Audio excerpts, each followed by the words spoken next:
importante, quizás de lo que vamos a hablar hoy día y que es fundamental y que nosotros como iglesia local tenemos que observar, es sin duda la importancia de mantener la unidad. Porque las peleas, las divisiones y las contiendas a nivel general no son tan graves a nivel personal como las que se viven en la iglesia. Y digo esto, ¿por qué? Porque si yo tengo un hermano presbiteriano, muy probablemente yo voy a hablar con él, lo voy a invitar a mi casa y voy a conversar y lo voy a abrazar. Y vamos a ser amigos. Pero difícilmente voy a hacerlo con un hermano con el que estoy peleado, ¿cierto? En la iglesia. ¿Por qué? Porque la división en la iglesia es algo que se vive a título personal. Y esto es quizás el corazón de lo que vamos a ver el día de hoy. Vamos a introducirnos entonces a la Escritura para ver lo que dice el apóstol Pablo. ¿Qué es lo que está sucediendo en Corinto entonces y cómo esto se aplica a nosotros? Dice el versículo 10.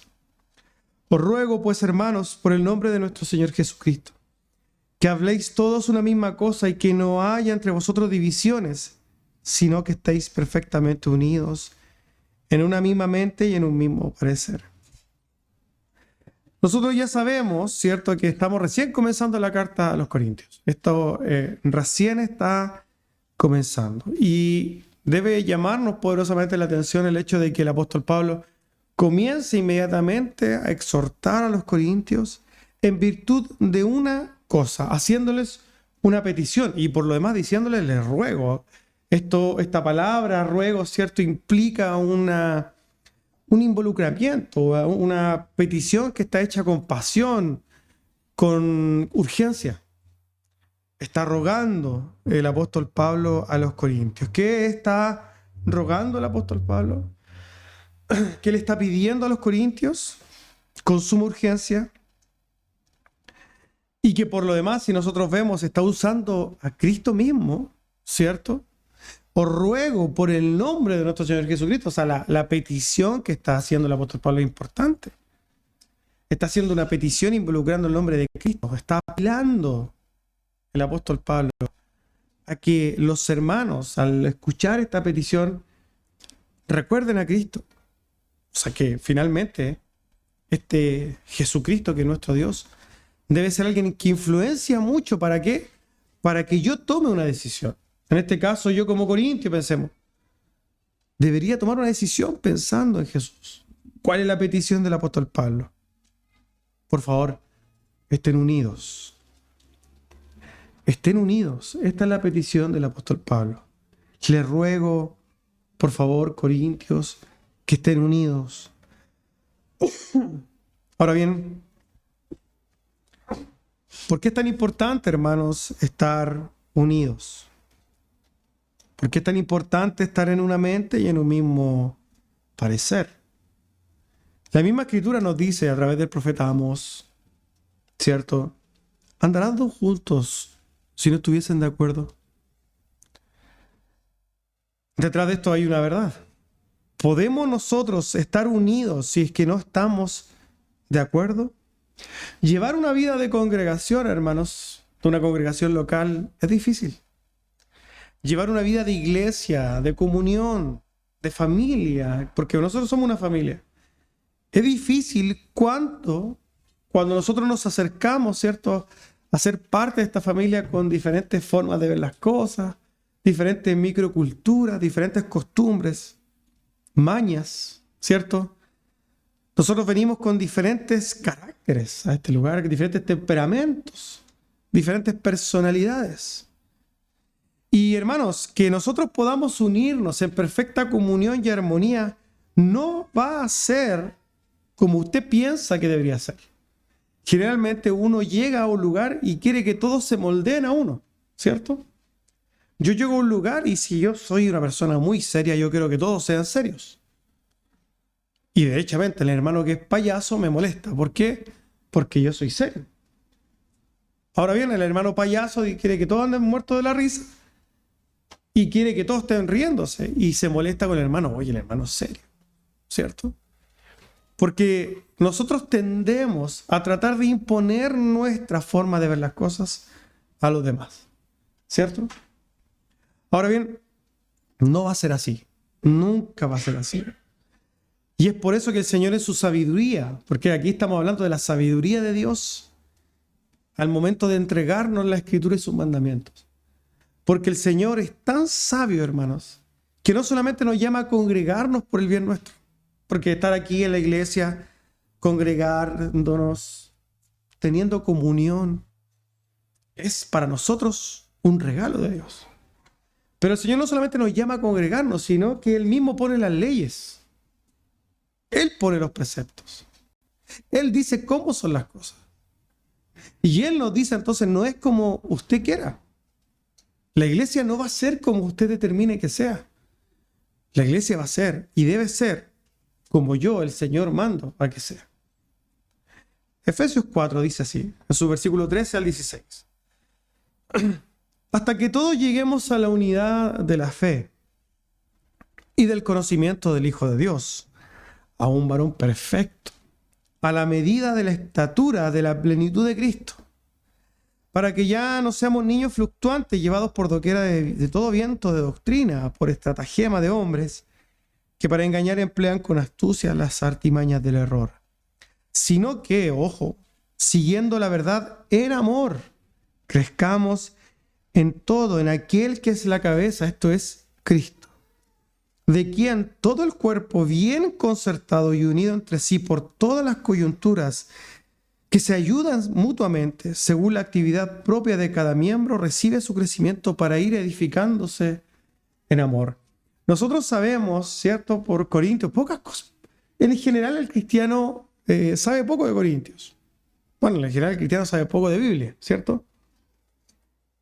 Pero si algo sabe la gente de Corintios es que la carta a los Corintios está amarrada fuertemente a un llamado a que vivamos en amor.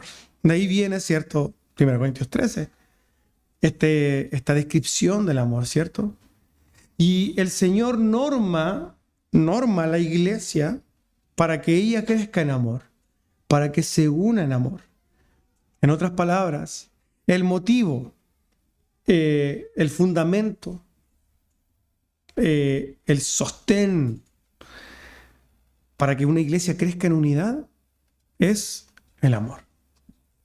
Nosotros no podemos crecer en unidad si no nos amamos, ¿cierto?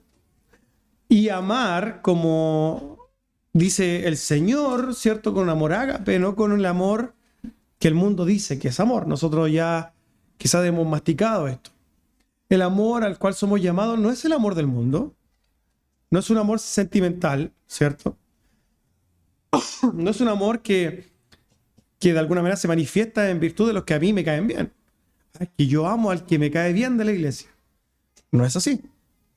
Porque ese es un amor imperfecto. El Señor trata de llamarnos a que tengamos un amor perfecto. Nos cuesta porque somos humanos, somos personas y vamos a fallar. Pero sí debemos esforzarnos en la fe por amar conforme el Señor manda. Y eso implica amar a tanto al que nos cae mal como al que nos cae bien. Es tanto así que en la iglesia ninguno debería caernos mal. Les paso el dato, ninguno me cae mal. Me caen todos bien. Y espero que también sea así entre ustedes. Porque si de alguna manera, hermanos, se empiezan a manifestar estas cosas de que el hermano Juanito, el hermano Pedrito o la hermana Sara me cae mal, esto es una especie de warning, ¿cierto? Es una alerta que me dice algo está mal. Nosotros debemos crecer en amor, hermanos, en la iglesia. Entre todos y para con todos. Y eso lo debemos hacer entonces fundamentados en el amor y en obediencia claramente a lo que ya hemos dicho, la palabra de Dios. ¿Por qué?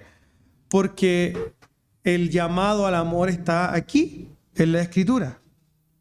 La Escritura es nuestra norma.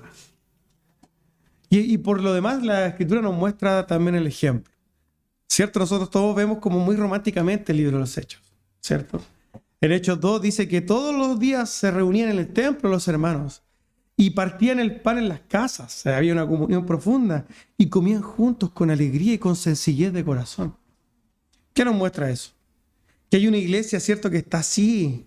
Es tanto así que en el libro de los Hechos los hermanos vendían sus posesiones ¿para qué? Para darle de comer a los demás. Hoy día nosotros no hacemos eso, ¿cierto? Lo tuyo es tuyo, lo mío es mío. y con suerte te comparto la mayonesa a la hora del almuerzo y hasta ahí llegamos.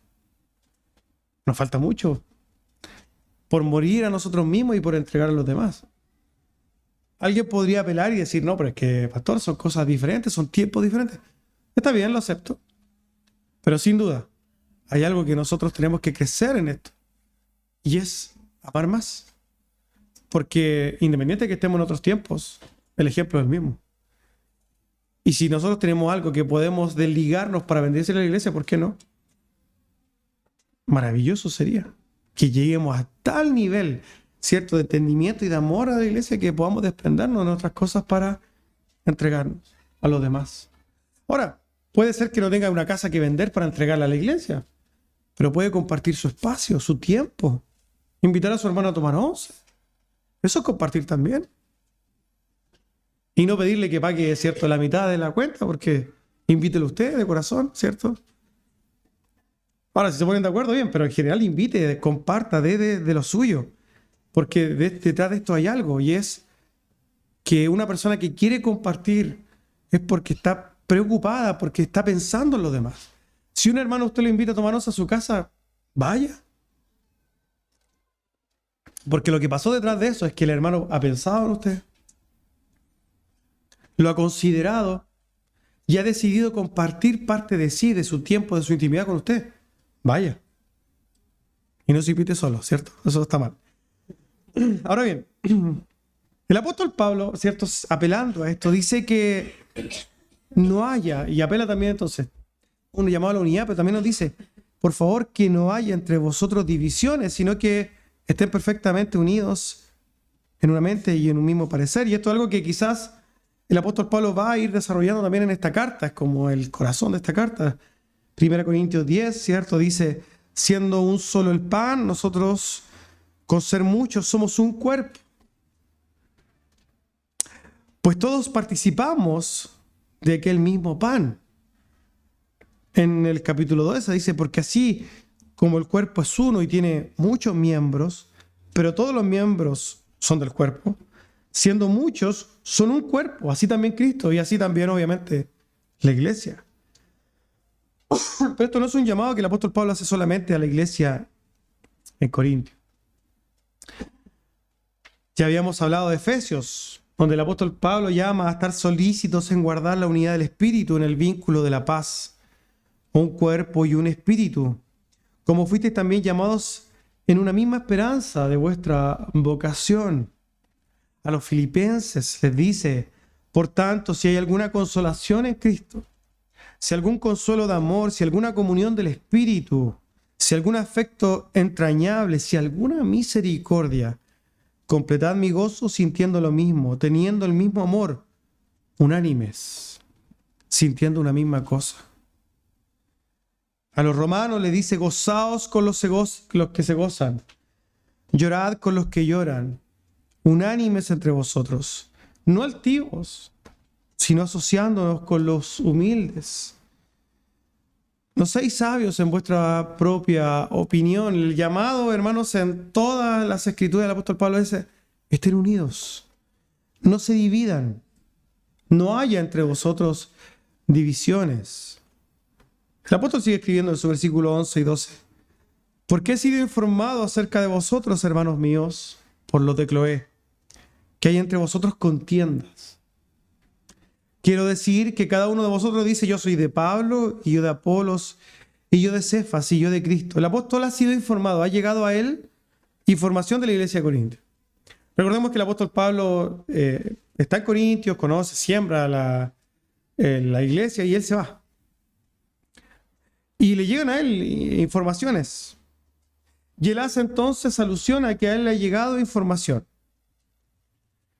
Le ha llegado información, ¿cierto?, de la realidad en la iglesia de Corintio. Hace alusión a esta Cloé, ¿cierto?, a los de Cloé, que por lo demás es básicamente un misterio. No se sabe si es una persona, una localidad, una familia, no se sabe bien. Lo que sí sabemos es que al apóstol Pablo le llega una información sobre los de Corintios. Y estas noticias no son buenas. Las noticias son de que en la iglesia de los Corintios hay contiendas. En el original la palabra para contiendas es la palabra eris, que quiere decir básicamente peleas, pleitos. Los hermanos en Corintios estaban peleando. Habían contiendas entre los hermanos de la iglesia local. ¿Cuáles eran las peleas que habían ahí? El apóstol Pablo dice, cierto que ellos estaban peleando entre ellos y diciendo, a ver, nosotros somos de Apolos, nosotros somos de Pablo, nosotros somos de Pedro y nosotros somos de Cristo. Habían peleas entre ellos y nosotros, la semana pasada, antepasada, perdón, en la introducción a esta carta hablamos del contexto, ¿cierto?, de los corintios. Y habíamos comentado que en este tiempo existían estos eruditos, parlantes, callejeros, ¿cierto?, que eran los sofistas, ¿cierto? Esta era parte del contexto de los corintios. Y nosotros habíamos dicho de que estos hombres que eran como sabios, por la gente de la alcurnia, que tenía poder, se asociaba a ellos. Les pagaba, ¿para qué? Para que sus hijos fueran sus discípulos. Y esto de alguna manera era para que ellos tuvieran estatus. Ellos lo hacían para tener estatus. En otras palabras, se identificaban con estas personas, ¿para qué? Para hacerse más grandes. Y este era un problema del mundo, del contexto de la ciudad de Corinto que estaban trayendo a la iglesia. Entonces, así como ellos se asociaban y se identificaban con algún sofista famoso, ellos se identificaban con algunos, podríamos decir, próceres del cristianismo. Algunos decían, yo soy de Cristo, y quizás podríamos pensar que ellos tenían entendimiento, pero habían otros que decían, yo soy de Pablo, perdón. Yo soy de Cefas. No, yo soy de Apolo. Yo soy o me identifico con este porque Apolo quizás era una persona mucho más elocuente, que estaba más presente con los corintios. Pero yo me asocio con Pablo porque Pablo es el apóstol, cierto, enviado a los gentiles y el que sembró la iglesia. Pero yo soy de Pedro porque Pedro es el primer discípulo. Había detrás de esto, hermanos, en los hermanos corintios, vanidad. Había carnalidad. Los corintios, nosotros siempre decimos, ¿cierto? Los corintios eran carnales. Sí, hermano, eran carnales. Y es una realidad. Eran hermanos, pero eran carnales. Les faltaba entendimiento, y sus disputas realmente a los ojos de hoy día son absurdas, ¿cierto? Pero quizás no serían tan absurdas si es que no tuviéramos las cartas del apóstol Pablo. Y si nosotros hubiéramos vivido en Corinto en esa época, quizás hubiéramos tomado partido por Apolos. No sabemos. Pero sí sabemos, hermanos, que los hermanos en Corintios estaban teniendo un verdadero problema, y era que estaban trayendo sus vanidades del mundo, y eso es lo que eran, vanidades del mundo, de la sociedad de los corintios, hacia la iglesia. Y nosotros podríamos decir, ¡ay, qué absurdo lo que hacían los corintios!, ¿cierto? Pero hermanos, nosotros hacemos lo mismo que los corintios, pero con diferentes cosas. Los corintios traían su vanidad, su estatus, esta vanidad de querer ser y tener estatus y ser nombrados y ser grandes. Más adelante vamos a ver que esto se manifestaba también en un egoísmo importante. Ellos comían mientras otros no comían porque habían diferencias sociales. Una individualidad impresionante en los corintios. ¿Pero acaso esto no sucede también en la iglesia? ¿Acaso nosotros no compramos cosas del mundo? Y cuando hablamos de comprar cosas del mundo es filosofías, gustos, placeres, y no los traemos también a la iglesia. ¿Y acaso el pecado de los corintios no es el mismo que nosotros traemos hoy día? ¿O acaso usted no compra una vanidad del mundo y la trae a la iglesia? Sí lo hace. Lo hace en la comida, en lo que le gusta comer y en lo que no le gusta comer, en lo que le gusta vestir y lo que no está dispuesto a vestir. Lo trae en sus comodidades varias.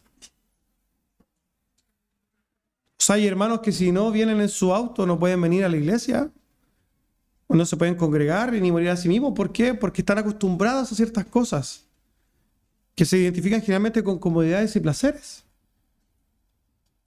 La iglesia de hoy día sufre lo mismo, y esto que como en la iglesia de los Corintios traía contiendas y peleas, las trae la iglesia.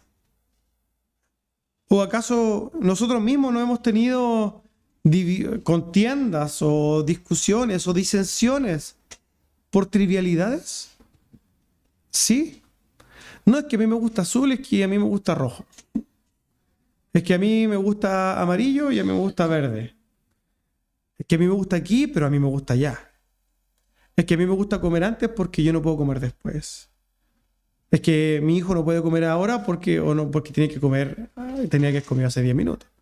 Y así una serie de cosas que nosotros traemos de comodidades, de cosas que nos imaginamos, porque ¿dónde está escrito en tabla que nosotros tenemos que almorzar a las 12 con 45 minutos y 36 segundos? Eso no aparece. No está en tabla. Es algo que usted ha traído de su mundo y lo ha traído aquí a la iglesia para imponerlo como si fuera una regla. Y con eso trae contienda con su hermano, porque usted no está dispuesto a moverse de ahí. Y eso no puede ser en las iglesias. No en la iglesia de Cristo. Suceden contiendas, aunque seamos iglesias que sin duda nosotros podríamos pensar en nosotros y decir, bueno, aquí no pasan esas cosas. Yo conozco iglesias donde sí habían contiendas, y sin duda, yo creo que en esta iglesia hay muy pocas contiendas. Pero las hay. Es que tu hijo le pegó a mi hijo y eso a mí no se hace. O tu hijo miró a mi hijo o tú miraste a mi hijo. Y esas cosas, hermanos, que quizás podemos conversarlas, no deberían generarse o transformarse en una contienda, en una pelea. Debemos mirarla con madurez, ¿cierto? Y con amor. Hay una serie de cosas pequeñas que muchas veces gatillan grandes cosas. Sin duda, en otras iglesias hay peleas mucho más importantes, ¿cierto? Que yo me metí con tu esposa y ya, pasan cosas en la iglesia, hermano, que impensadas. Usted está en una, como dicen, en una taza de leche. En las iglesias pasan cosas terribles. Que el hermano le robó al hermano, que no sé, que hay abusos de todo tipo. Y eso pasa en las iglesias. Que el tesorero se fue con toda la plata de la iglesia, también sucede. Yo estuve en una donde pidieron un préstamo y se fueron y desaparecen. Y usted dice, pasan esas cosas. Pero hermanos, si nosotros pensamos en las disensiones, podríamos quizás hacer una separación y decir, bueno, es necesario que hayan disensiones y quizás hayan problemas que vayan surgiendo, porque estas cosas nos van a ayudar. De hecho, en la misma carta a los Corintios, el apóstol dice que es necesario que haya disensiones entre vosotros. Pero a través de esto va a haber algo, va a haber un fruto, va a haber una prueba. Y se va a mostrar quién es quién. Una disensión es normal entre los hermanos. ¿Por qué? Porque como hemos dicho, venimos de diferentes culturas, cosas, y podemos conversarlas. Pero cuando esto se transforma en pelea, lo que va a hacer es muchas veces mostrar a quienes realmente no son hijos de Dios. Y va a sacar de las iglesias a los que no son hijos de Dios. Muchas personas vienen a la iglesia y a la mínimo roce se van. ¿Cierto? Y se van de la iglesia diciendo que son todos unos carnales, todos unos hipócritas, todo. Y está bien, porque eso es el fruto de un inconverso que sale de la iglesia. Pero el Hijo de Dios, ¿qué hace cuando tiene estas disensiones? Ama. Ahí está la diferencia. El Hijo de Dios, al momento de las disensiones, ama, perdona. Y esto es fundamental, hermanos, que podamos entenderlo. Y es que, podría hablar de una especie de premisa. Cuando hay hermanos piadosos, cuando una iglesia está llena de hermanos piadosos, las contiendas y las peleas desaparecen de las iglesias. Las contiendas y peleas aparecen en las iglesias cuando hay hermanos carnales. Es lo mismo que en el matrimonio. En un matrimonio donde hay dos personas piadosas, un matrimonio piadoso, las peleas desaparecen. Pero las peleas aparecen cuando hay un matrimonio en el cual hay uno o los dos carnales. Si hay un carnal, son menos, pero cuando hay dos carnales en el matrimonio no pasa nada, ¿cierto? Es una pelea constante. Pero dos hermanos casados, piadosos, pueden tener disensiones, pueden tener diferentes opiniones, pero al final de la noche se van a amar igual y van a solidificar su matrimonio y se van a ir moldeando, se van aguzando como el hierro con el hierro. Lo mismo sucede en las iglesias. Si hay contiendas, peleas en las iglesias, es porque hay un carnal metido ahí. Y ahí entonces nosotros tenemos que poner alerta. ¿Por qué? Porque si yo tengo problemas con usted en la iglesia, si yo soy un hermano problemático, si yo tengo problemas contigo, yo me tengo que empezar a asustar porque es muy probable que el carnal sea yo y no me esté dando cuenta. Un hermano que pertenece a la fe o que viene, un asistente a la iglesia, que tiene problemas con Juanito, que tiene problemas con Pablito, después tiene problemas con, no sé, con cualquiera, es porque ese hermano es el carnal. Y tiene que ver profundamente en su corazón. ¿Por qué? Porque no es, hermano, trivial dividir la iglesia en peleas. No es algo trivial. Si usted está entonces peleando con los hermanos, si usted está guardando rencores en su corazón, si usted anda hablando mal de los hermanos, sembrando discordia entre los hermanos, usted no está amando a la iglesia. Y no amar a la iglesia es no amar a Cristo. Eso debe entenderlo profundamente. Si usted no ama a la iglesia, si usted no perdona a la iglesia, si usted no muere por la iglesia, usted no está amando a Cristo. Esa es la verdad de las cosas. Por tanto, cuando el apóstol llama a unirse a la iglesia, lo que está haciendo el apóstol Pablo es llamando a la iglesia a amar a Cristo. Nosotros leímos, ¿cierto?, también el libro de los Hebreos. El Señor dice, ¿me amas? Ahí está la iglesia, muéstrame tu amor. Esa es la verdad de las cosas. Si nosotros decimos amor a Cristo, ¿saben con qué tenemos que mostrarlo? Con el hermano, con su iglesia. No, es que yo no puedo perdonar. Bueno, usted no está perdonando a Cristo. ¿Sabe de qué estamos hablando? Eso no es cristianismo. Nosotros tenemos que perdonar.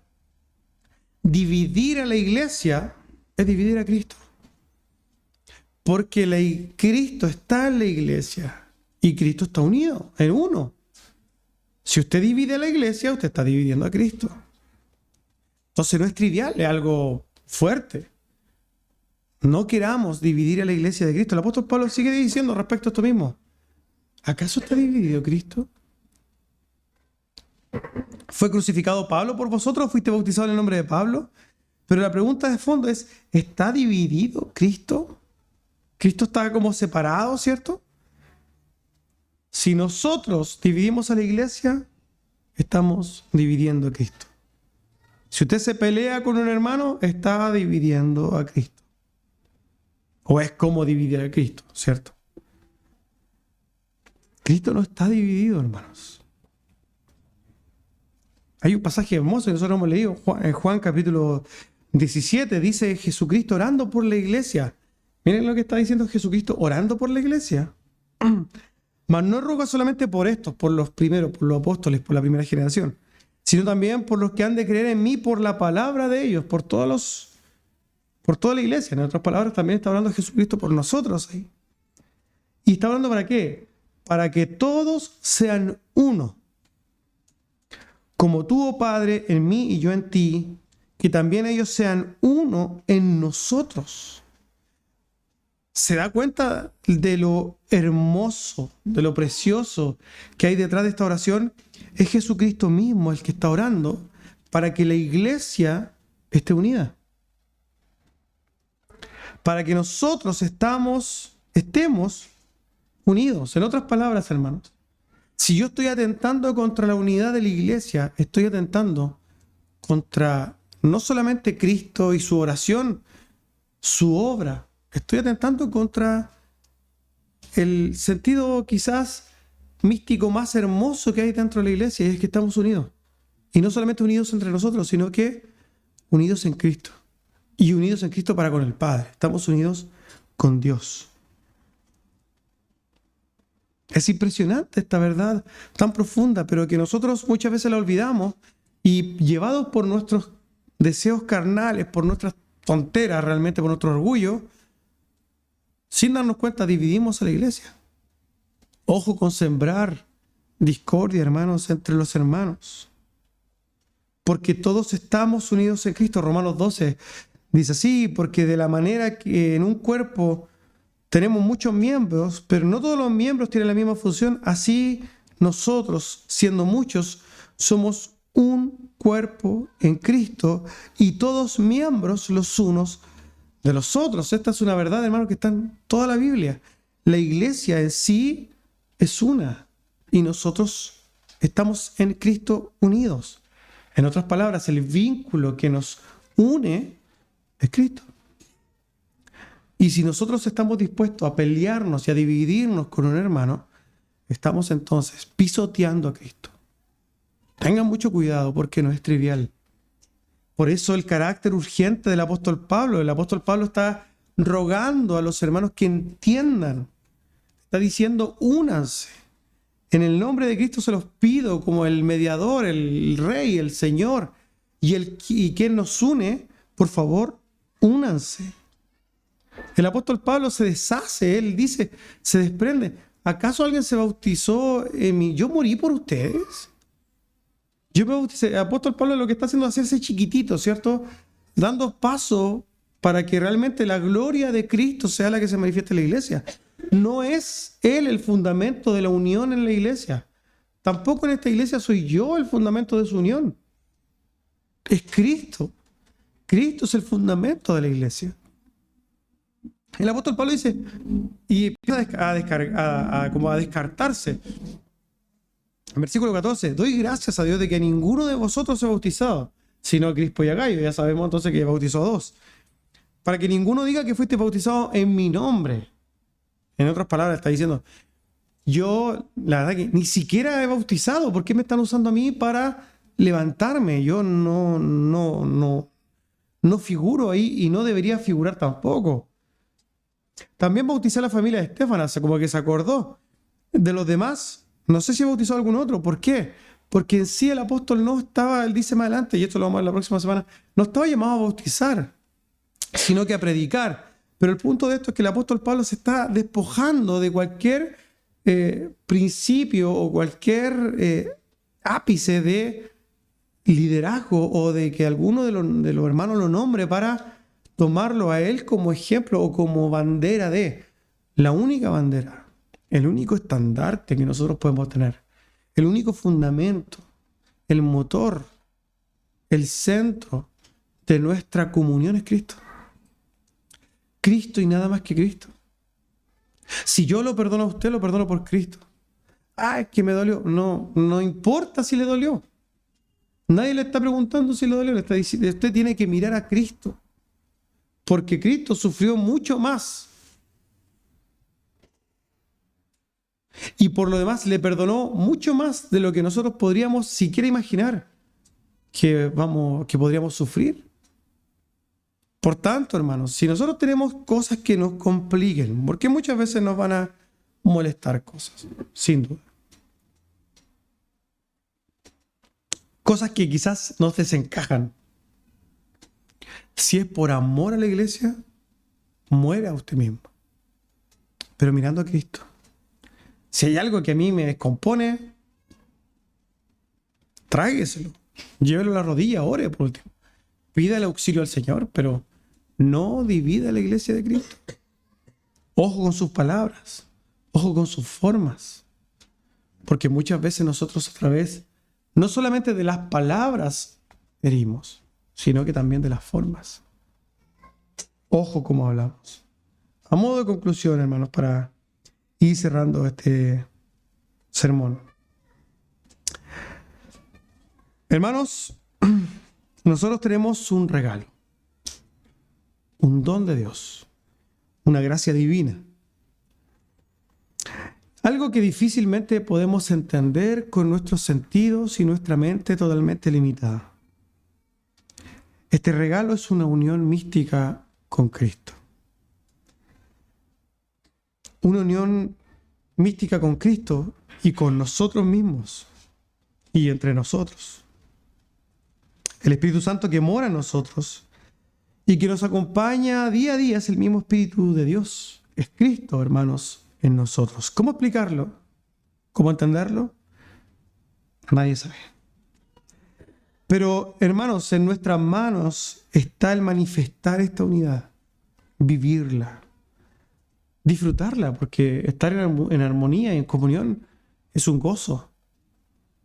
Pero también está en nuestras manos conservarla y cuidarla. Y eso va a depender solamente de nosotros. Hermanos, el que la comunión de la iglesia sea cuidada no depende de mi hermano, depende de mí y solamente de mí.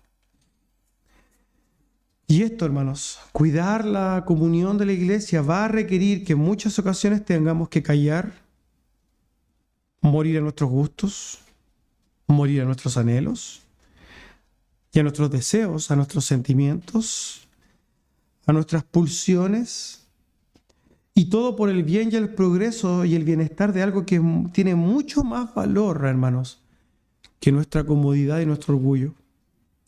Estamos hablando de la iglesia de Cristo, de la cual usted es parte.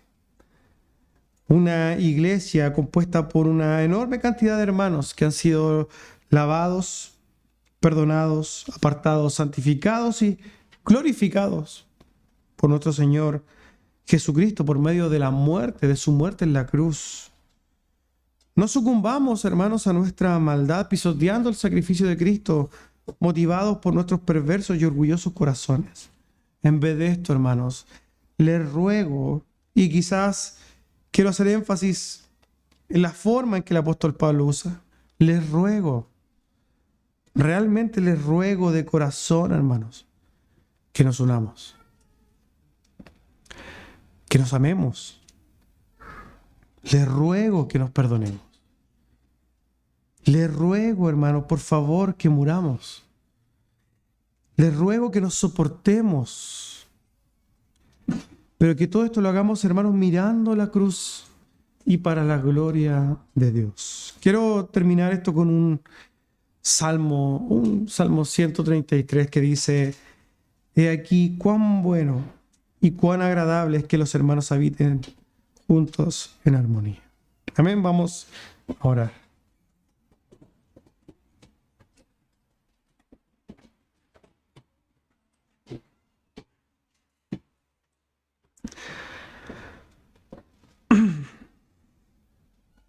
Señor, queremos darle gracias por su palabra. Queremos también pedirle perdón, Señor, porque en muchas ocasiones quizás nos hemos dejado llevar por las inclinaciones de nuestros corazones, nuestros pensamientos.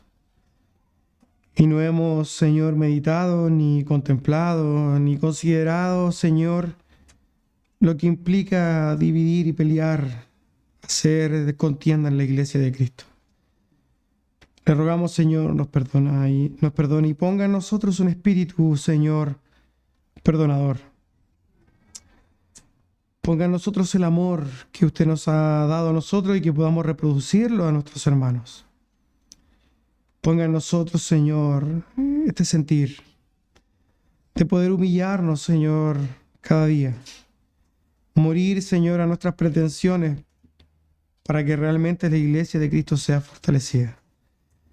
Ayúdenos a entender cada día con más profundidad la importancia de su iglesia, Señor. Le damos gracias a usted por su palabra y por su amor. En el nombre de Cristo, nuestro Señor. Amén. Hermanos, estamos despedidos.